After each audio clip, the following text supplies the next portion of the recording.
আপনি একটি ফ্ল্যাট ভাড়া নিতে চাচ্ছেন, কিন্তু অ্যাডভান্সের জন্য আপনাকে কত টাকা দিতে হবে? বাড়িওয়ালা চাইলে কি আপনার কাছ থেকে 6 মাস কিংবা 1 বছরের জন্য অ্যাডভান্স দাবি করতে পারে? আপনাদের বোঝার সাথে ছোট্ট একটি এক্সাম্পল দিচ্ছি। ধরুন আপনারা নতুন বিয়ে করেছেন, ঢাকায় আপনাদের একটি ফ্ল্যাট প্রয়োজন।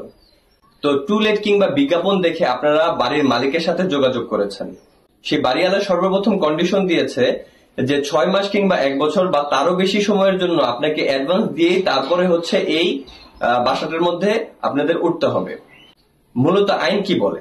বাড়িওয়ালা চাইলেই কি একাধিক মাসের জন্য অ্যাডভান্সের টাকাটা নিতে পারে?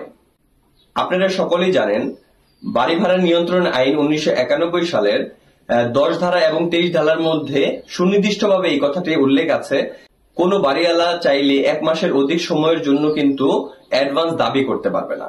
কোন ভাড়াটিয়া যদি এটা কোর্টের কাছে প্রমাণ করতে পারে তাহলে তার কিন্তু জরিমানা হবে। এটাই আইনে বলা আছে।